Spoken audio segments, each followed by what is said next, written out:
for it. Wait for it. It's 9:30 now. It's time for KCIM Sports Rewind. Sports Director Jeff Blankman in the studio.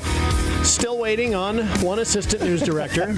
Sports director. Director, I'm sorry. Yeah. Should we start reading the phone book until he gets here? Yeah, we could. We don't want to throw Abby under the bus this morning. That's true. So, again, lots of stuff happening this week. Just a crazy busy week with state baseball, state softball going on. It's been a lot of fun for you guys, I bet. You had your Rewind All-Star game on Saturday. We're going to talk about that here in just a little bit. Plus a local guy going to be honored. Yes. In between the 1A and 2A championship games here locally. We both have known him for a very long time, and well-deserved honor for him. We'll tell you who that is coming up in a few more minutes. Let me start with this. I didn't really have a trivia question so much this week. Okay. As I did just an incredible statistic here.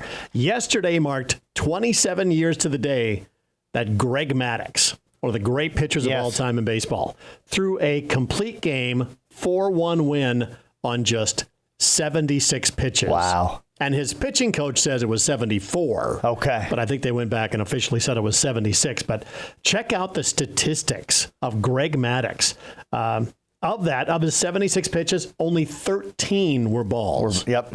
I mean, insane. Nobody does that. Of those, he didn't walk anybody. He didn't even get into a single 3-ball count all day. He only got to 2 balls against a hitter twice. He gave up 3 hits and 1 run, and that was it. Yeah. And they actually have a statistic that's called the Maddux. That is for it's when a pitcher throws a shutout on fewer than 100 pitches. Greg Maddux did that 13 times during his career. Yeah. I mean, that's just you look at those stats. I don't care what level of baseball you're at, what era you're talking about. That's just unbelievable. It is. I wish we had that kind of pitcher still in the game today. And he deserves everything, so I don't want anybody to take this the wrong way. But his strike zone was probably a little bigger than what other pitchers probably got. They talked about that during his day, but he could hit that spot an inch and a half off the plate so consistently that he got that strike call. Zone. Absolutely. Yeah. It's crazy. They said during that season, that he hit 27 years ago. He faced 893 batters, walked only 20, and went to a 3-0 count just 5 times that whole year. Wow. Isn't that just insane? Just insane. I mean, how consistently good. And the guy never threw overpowering stuff. No. It was just location. And movement. Yeah. Mm-hmm. Yeah. He's got to go down, if not the greatest pitcher of all time. He's got to be in that discussion when you look at numbers like that and the fact that. But he rarely is. I know. I mean, it's always Nolan Ryan. It's always the powerhouse pitchers. The strikeout guys. Blow you away. Yeah. Well, when you had Glavine, him, and Smoltz on the same staff, those guys were just unbelievable. And I'm not a Braves fan, but disappointing for them that they only won the one World Series with that staff. And then they were even Andrew Jones, Chipper Jones, Terry Pendleton. They had some great guys in their lineup as well, and they won 13 straight division titles or something, but only got the one World Series. Bobby Cox, he had him rolling. He built a dynasty, but unfortunately, that's only one World Series to match. But that just came across the other day, 27 years ago since that happened, and that is just. The numbers still just blew me away. They are. Yeah, those are incredible. I had not known some of those numbers. I knew about that game you were talking about and stuff, but I didn't realize that he had, what'd you say, 3-0 count only 5 times in his career? 5 times that whole season. Okay. Yeah. Okay. It's just crazy. It was, I think it was Sean Dunston, Mark Grace, and Ryan Sandberg were the 3 guys who got hits against him in that game. So it's just crazy. Pretty big names in Chicago Cub history. Yeah, no kidding. You saw some pretty good pitching yesterday, day 1 of the state baseball tournament, before we jump into some other things going on here. But crazy fun games yesterday. First 3 were outstanding. Yeah. I know KC sat in for most of that Akron, Westfield, Bedford game, but I ended up getting over there, I think, for the 6th, 7th, 8th, and 9th. And what a brilliant game. Well pitched. Not that the hitters weren't putting the ball in play, but the defenses were doing their job job behind the pitchers. And, 3-2-9 inning game. Akron Westfield loads the bases in the bottom half of the ninth inning and walks it off with a suicide squeeze. Now, it's at the stage. At first, I'm thinking, why would you go suicide squeeze route? Well, it does kind of make sense. It does. Especially in high school ball. Yeah, if I remember correctly, there was one out. So you don't want to hit into the double play to get out, that ends the inning. You don't want to hit the grounder right to somebody, or, as you said, the line drive that they catch it and somebody's off the bag a little bit and you get out of the inning with nothing. So, and top of the order up, you got a guy that's probably bunted before. You put the pressure on the defense to make plays. I see John Waddle do those kind of things a lot down there at Coon Rapids, and he's one of the elite guys that's ever coached this game. So, that comes down to great coaching, because that's you have drilled this into your guys. We're going to be bunting in these types of situations, and you're going to need to be ready for this. And it just so happens, your leadoff guy is ready to go, and that is the perfect situation for that suicide squeeze. And they made it work good. They bunted it just a little bit up the third base side. The pitcher tried to field it, but kind of bobbled it because he was hurrying and knew how quickly he had to get that play with the runner coming down the line, and couldn't make the play. And after he bobbled it, there was no chance, and the run comes in to score, and that's the ball game. Yeah. Assistant Sports Director Casey Miner is back in here studio with us. Said, your thoughts on that first game, Casey? Just the outstanding pitching matchups going on all day. It was. I mean, the first 3 games I counted last night. We had more combined runs in the last game than there was in the first 3 games combined yesterday. I thought the first 3 games were fantastic. Isn't that what you expect, though, when you come to state baseball? You don't get that often, but boy, the first 3 games lived up to that. Yeah. And it's not like the last game was bad or anything. Right, yeah. But, I mean, Remsen had the lead the whole game, but up 10-3 after 3, if I remember right. Yeah, up 10-3 after 3, then 3 runs are scored the last 4 innings of the game. So the pitchers really settled in the last 4 innings. Yeah, so those other 3 games were nip and tuck, like I was telling you. John Newman Catholic, South of Winnecheek, that was a 2-1 game going into the bottom of the 6th, and they got a run in that bottom of the 6th because of a couple of errors, and really that was about the only spat of errors that we had throughout those first 3 games yesterday, but there was 2 of them by South of Winnecheek, and South of Winnecheek had chances, had bases loaded twice, guys on second and third, and stuff like that, and just couldn't squeeze when they're down 2-1 or 1-0, couldn't squeeze that run across the plate to tie the game up. During my game last night when I was sitting there, Rich Baker leaned over to me and asked me, how many guys has Northland left on base? And I looked, and it's only 4, and he goes, gosh, I thought it was more than that. And I go, well, they've made 3 outs on the bases. Yeah. And that's going to kill you. Yeah. Isn't that the stat you mentioned in Bedford that to kill them, they left 9 on base or something? South Winnecheek. South Winnecheek, ended up leaving 9 guys on base yesterday, and I can't remember which game it was, but there was a game that ended yesterday with the tying run on base, and it was a shot back up the middle, and I swear it tipped off the pitcher's glove. It was on the shortstop side of him, and he reached out, and I think it tipped off his glove. The shortstop fielded it, stepped on the bag for the out at second base, then threw the guy out at first to end the ball game, with the tying run coming around third base. So those are the kind of thrilling endings that we had in games yesterday. So handicap day of the next round for me. Who's looking really good in that semifinal round? The matchups are great. Remsen's hitting looked right. They hit out of all the teams, they hit the best last night. They hit it the best, and we know they've got good pitching. We saw that up against Coon Rapids Bayard in the sub-state final. I think Akron maybe got their scare yesterday. Bedford was the 8th seed and had a really good chance.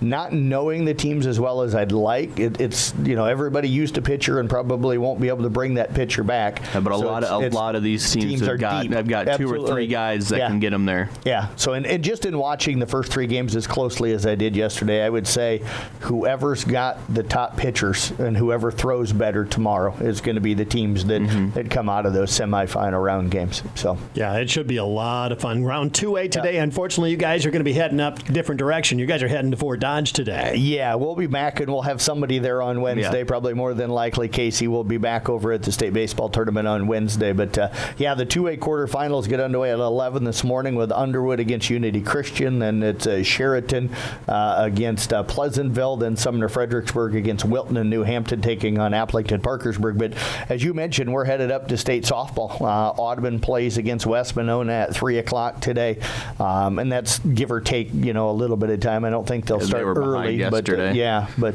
depends on how the games in front of them go today and stuff. If it'll be a 3 o'clock start. But for anybody that's listening, we'll have coverage for you on KKRL. We'll go on about 20-25 minutes prior to first pitch, so we'll probably wait for the game in front of it to get over, and then go on at about that time, because it'll take them a little bit of time to work on fields and everything. But we'll catch up with Coach Schwery in the pregame and get some thoughts from her in the game and stuff like that. But that should be a really, really good ball game.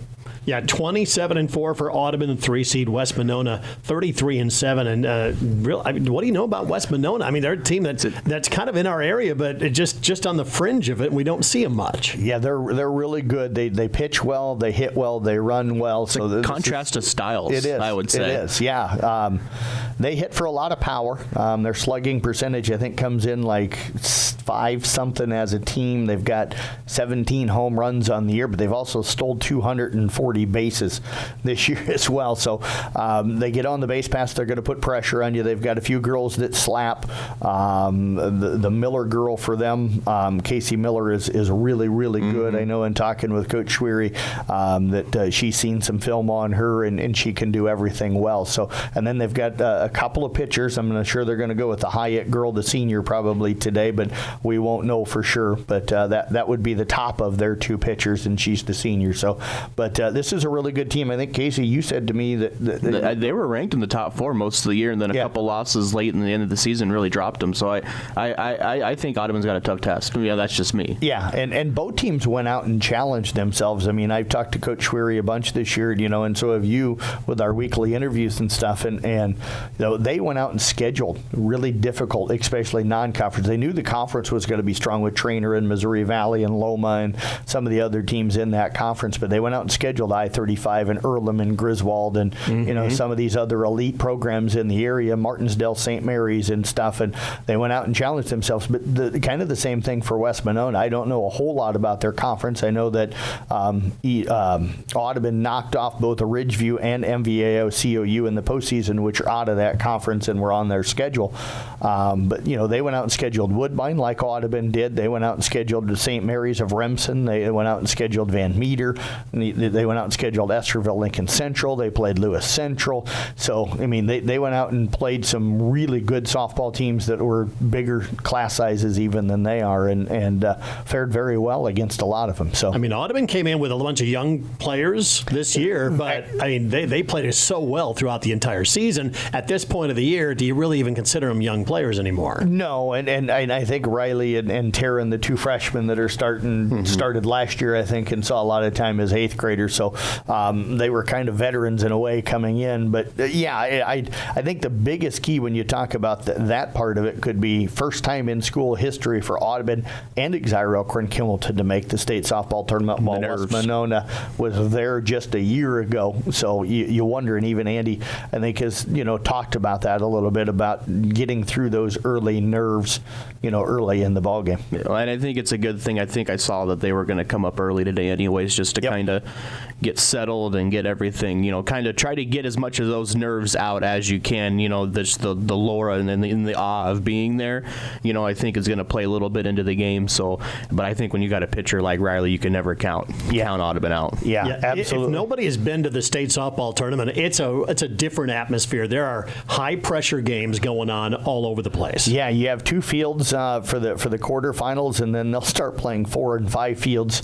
Once you get into the consolation bracket and stuff like that. So tomorrow, even today, you're going to have some of the teams that lost yesterday. They're going to be playing. So you might have 4 games going on at the exact same time, all in this complex, which is a pretty good sized complex. But the crowds that are there and how packed it is, and it's, you can feel the energy the moment you walk into Harlan Rogers Park up there in Fort Dodge. Yeah, it's just totally different from your home field, from anything else you probably played at before. So good luck to Audubon. Again, we're hoping about 3 o'clock. So round out the Class 2A field for me.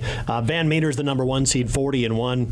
Anybody touching them? It's going to be difficult. It's going to be difficult. They're really good. Yeah. And I know that me and Jeff have talked, Audubon, if you look at it, seeding wise is favored. Yep. You know, and you never know what that semifinal game, and you never know what that championship game. But Van Meter, they're going to be tough to beat. But you never know what happens. You know, when you get to that championship game. Yeah, I know, having some conversations with some Audubon people heading in. You know, they were seeded 4th in the state, ranked 4th going in. So when the pairings came out for regionals, they were the number 4 seed, and they're like, well, if we're the 4 or the 5, because they had dropped to 5 after the regionals had come out, but they had dropped to 5 in the rankings, and they're like, you know, if we're 4 or 5, it doesn't really matter because you're still probably going to take on that same team in the opening round. But I got to thinking, I'm like, yeah, but if you're the 4 or 5, that means you get Van Meter in the semifinals. So getting up and having a couple of teams in front of them get beat in the regional finals and moving up to that 3 allows them to not see Van Meter in that semifinal round game, which I think is the only time you see them is championship. Yes. Like I said, you never know what's going to happen in the championship game. And it's not that Van Meter's unbeatable, or if they would end up playing Van Meter in the championship, we wouldn't think they would have a chance to win. But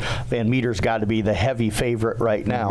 And if you can not meet them until the championship game, that's a good thing. Yeah, absolutely. So that game is scheduled for 3 o'clock today, Iowa Central Field up there at Fort Dodge. So about 2:45-ish for that pregame if you guys get it going. Now, you're going to be doing video, right, Casey? Yep, I'll be taking some highlights of the game up there, get that put together tomorrow when we get back, or probably start it tonight when we get back and get it finished out and put out tomorrow. So ahead of their game, whether they're playing in the consolation bracket or they're playing in the semifinals coming up tomorrow. So yeah. So that'll be fun. We've got Jeff Storyhun coming up, so he's going to have pictures. Those will be free to download, you know, and stuff. So and then Doug Wanderger's going up to help me. So we're taking 4 of us up to give as much coverage as we possibly can for Audubon up at the state tournament. So not just doing the game for you. We got all the angles covered for you there. Let's go back to baseball real quick. There's going to be a great honor between the 1A, 2A championship games for a local official that, has put in his years and is just one of the outstanding officials around the area. Yeah, and a great guy. Helps us out here at the radio. I didn't say that. Sorry, Jim. Yeah, he helps us out here at the radio station with our Friday scoreboard show. I know he's been a guest on Rewind a few times over the years. He's even done some color commentating for us over the years as well. But Jim Oliter, well-deserved, going to be inducted into the Hall of Fame. Again, it'll be between the 1A and 2A state championship games coming up on Friday, again here at Merchants Park. So what a great honor and fun to see it. Last night I got a chance to hang out. Jim wasn't there, but got to hang out a little bit with Dan Pomeroy and Rod Berg and some of the other umpires and stuff after the state baseball games. And that was kind of fun, you know, just to hear some of the stories, you know, that they tell. So yeah, I'm shocked he's not there already. You know, honestly, yeah, I was too when I got the information and the invite, all the things going on. I was kind of like, wow. Thought he was already there. Just in my brain, you think of him as a Hall of Fame coach. He's only been named Umpire of the Year maybe 5-6 times or 3 times or whatever it is. But, you know, you sit here and you're like, a guy that's been the Umpire of the Year that many times in his career is probably already in the Hall of Fame. Well, yeah, when you saw Dan and Jim out there umpiring a baseball game, things like that, you knew the game was going to run smoothly. Yes, absolutely. And you knew there was going to be no problems. And if there was, they were going to handle them professionally and really well. And, exactly. And Dan's a good friend, too, as far as to us and to the program here. And someday I'm going to try and talk him into getting onto the scoreboard show, too. But, you know, I think he'd be really good at interviewing coaches. Dan, if you're listening. I don't know if he is today or not because he's over at the state baseball tournament right now. Never too soon to start thinking about the Radio Hall of Fame, guys. But, come on. So I know Dan still goes out and umps some and refs some JV football games, so I don't know if he's always in the area. Jim does some of that as well, but we kind of work around that schedule. But you know, Dan knows everybody. I think he'd be really good at as one of our interview people, you know, on Friday nights. So guy knows his stuff. He does. This is KCIM Sports Rewind. We're coming back. We're going to talk about the Rewind event held on Saturday, and maybe if you've got time, play a little clip from our Must Know People podcast with Nick Nurse. That's still to come on KCIM Sports Rewind. Prepare for hard work and fun of the season. Remember that St. Anthony Rehab Services provides physical therapy for any sports injury that may sideline your member of the team. Sports injuries can plague kids of all ages and keep them from playing the sport they love. Athletes will be under the direct supervision of a certified and licensed healthcare professional in the newly renovated sports performance facility. If an injury is keeping your athlete out of the game, call St. Anthony Rehabilitation Services at 794-5000 for sports injury and treatment rehab. This is KCIM Sports Rewind with Sports Director Jeff Blankman, Assistant Sports Director Casey Miners. I'm John Ryan. KCIM Sports Rewind All-Star event on Saturday. Tell me about it, guys. I opened about 10:15 Saturday morning, and it's kind of looking a little iffy there, maybe. But as far as the weather goes, but you got everything in? Yeah, we did. Yeah, I think everything went smoothly. I mean, we cut down the home run derby. I think, just hearing people talk after it, they were kind of happy. It just seemed like it, instead of one thing dragging on, it just seemed like it kind of went boom, smoothly into the next thing and next thing and next thing. And I think, you can tell me if I'm wrong. I think everything went fun. I think the kids had fun. Got the chance to walk the Audubon girls out on the field and kind of congratulate them, give them their certificate and stuff like that. And the home run derby was exciting. I think in total, Mr. Putney hit like 14 home runs between the home run derby and the All-Star game. So yeah, Carter Putney had himself a day hitting home runs. Yeah, Nick joked and said that he was our motor and player of the game of the day. So yes, and then Andrew Anderson and Carter both hit some out on the Merchants Park, which was kind of fun. Jalen Subert won the softball one, but yeah, you mentioned last year we had done a minute for the home run derby because I wanted the kids to be able to get swings, and this year we had heard some discussions with the kids that the home run derby was kind of taking a long time to get over with, so we dropped it down to 30 seconds this year to kind of test it, and I think it worked pretty smoothly. If my memory serves me correct, the whole day talking from start to finish was right at about 2 hours, or just under 2 hours, I think. So we got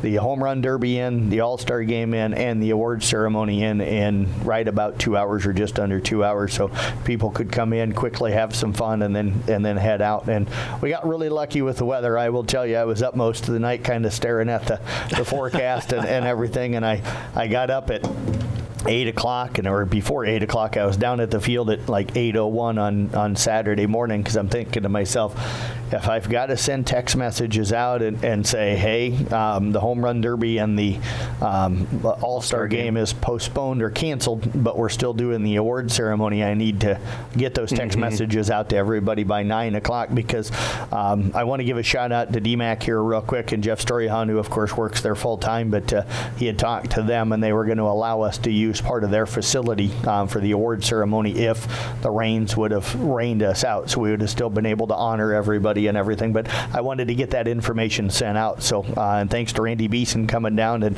unlocking everything for me and getting me into all the equipment and everything. We walked the field together and kind of tested everything to see how was the field and what was the grass like and everything, because we didn't want to get anybody hurt. But we were able to get it in. I think we had a couple of sprinkles maybe early, but other than that, the weather was almost perfect. What was the comment that Nick made?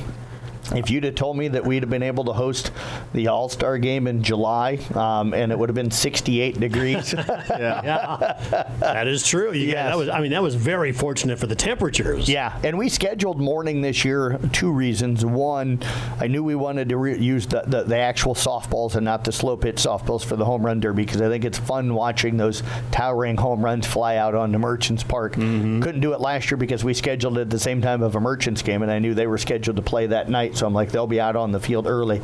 Let's go earlier in the morning. Two reasons. One, we can use the real softballs. Two, we can get this thing done before it maybe gets really hot if it is a warmer day, and kind of get everybody in and out without having any heat issues or anything. So yeah, it turned out to be a great day. It did. Once again, KCIM Sports Rewind event in the books for that. So let's talk a little bit about, once again, the game today. Give us a reminder of where's it going to be, what time, and all of that. Harlan Rogers Park, again, KKRL is where you'll be able to hear it. That's 93.7. Again, we'll go on 20-25 minutes prior to first pitch, so we can get an interview with Coach and kind of get all of our pregame stuff in. But so hopefully 3 o'clock will be the start time, but you'll get all the coverage for the play-by-play again on KKRL. All right, and look for some video highlights coming up after that.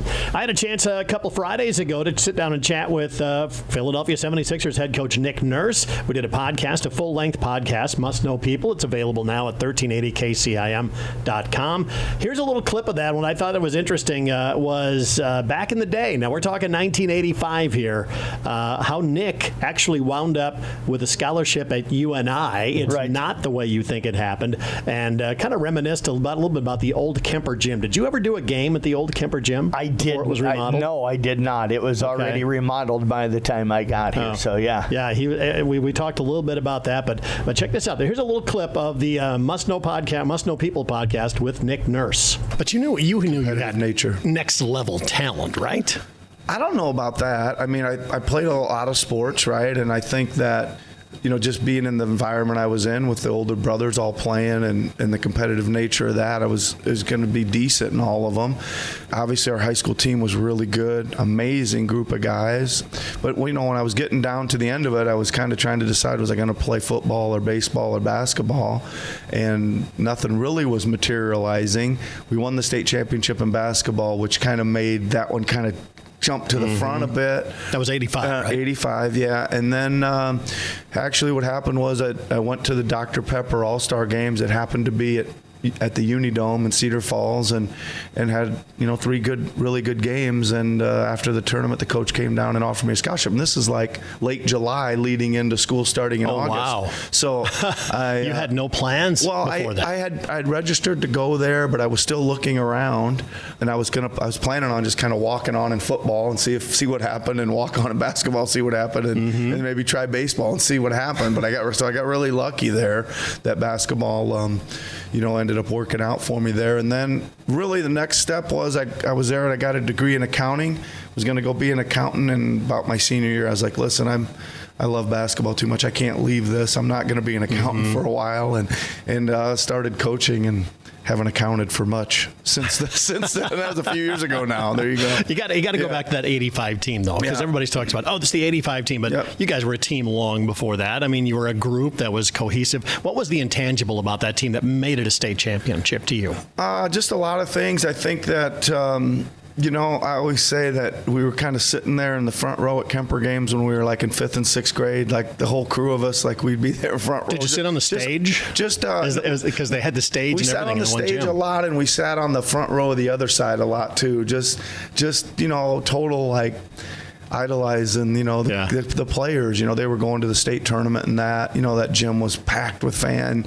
And I don't know, I guess we were dreaming then about being a good team and a chance to try to win a state championship. But a lot of things come together for that, right? Amazing team. Wayne Chandley was an unbelievable coach, and just kind of kept working at it and we got there. It's funny, when you're a kid, the place seems huge. If you were to go back and see it now, before it was remodeled. I remember calling games there, and you had to sit on the stage and you had to tuck your legs into this little cubby hole thing. Horrible place to do a game.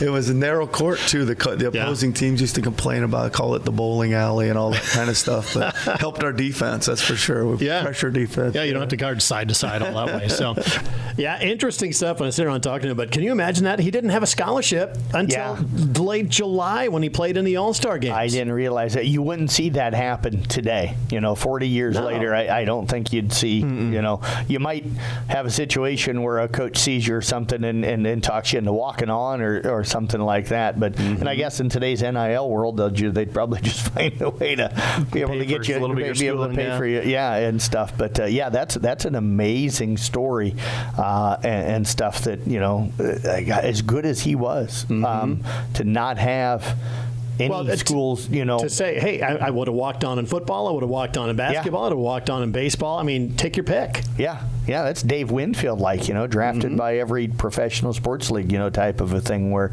you're good enough because you play everything and you put some work into everything that you're marketable in a way in all of those sports, and you're able to play maybe next level at everything. So and it's funny because he said that the first chance he got to play over in Europe, he didn't realize it was as a player coach. So he went over to Europe and played like a season over there, but he was also the coach. He goes, here I am, this like 22-year-old kid coaching guys that are 35, right? And then he's like, I said, now what was that like? He goes, well, I gave myself the green light to shoot.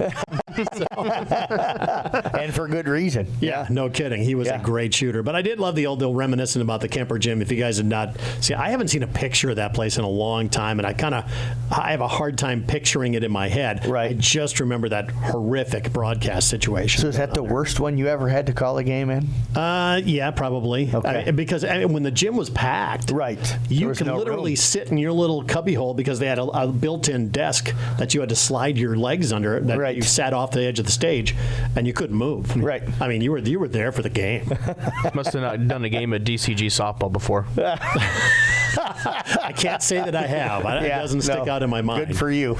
I wasn't crammed, but it wasn't an easy place to. A little oddly to do reminiscent of the Arweva when you got that crow's nest up there and things Yes. like that. But Yeah. 'cause when that door was open, the door through the floor, I was always leery of taking a step back. Yeah. and winding up in somebody's lap on the bottom row. Yeah, that wouldn't have been fun. But yeah, it's we should write a book sometime about all of the places that we've had to call games. That were interesting stories that people might like to know about. Yeah. I mean, the one gym I think I was probably the oldest I've been a Stewart. Okay. A long time ago before they remodeled. Yeah. Yeah, boy, that was a terrible place to go play a game. So anyway, check out the Nick Nurse podcast. It's available at Must Know People at 1380kcim.com. What a great guy. Yeah. Super nice. And I did say, hey, we'd like to catch up with you during the year. And he goes, yeah, absolutely. Hit me up with a text. And I'm like, only coach I know, you could text him. And he literally texts you back 5 minutes later. Yeah. And I've always wanted to get a hold of him and get him on here more, but man, and I know how busy NBA coaches are, and then I know when he comes back here, he wants to spend time with his family and the friends, and kind of, I don't want to say disappear, but it's not like he wants to do those kind of things and stuff. So, you want to give him his time too. So we haven't probably reached out to him as much as I know I would have liked to have, but hopefully now we'll start to do that more often. Well, that Friday, he literally flew in that morning to Carroll on a charter flight from Vegas, where the summer leagues were going on. Did my podcast, did the whole day at the golf event, jumped back on his plane and was back in Vegas later on that night. Right. So, I mean, that's how crazy busy those guys can be. But, man, pinnacle of his career, and it all started with the All-Star games at the Unidome. At the Unidome. I remember playing up there myself because my brother went up there at that same time frame, 85 to 89, and I remember going up to spend weekends and going down to the Dome and playing on all the courts that they were in. And, who knows? I know I played against a lot of the college guys back there. I might even have played against Nick and not even realized it at the time. Yeah. A great contact, great guy. Once again, check out that podcast. And that is KCIM Sports Rewind. Don't forget Audubon softball today. 2:45 is the pregame, 3 o'clock first pitch schedule time on KKRL. Western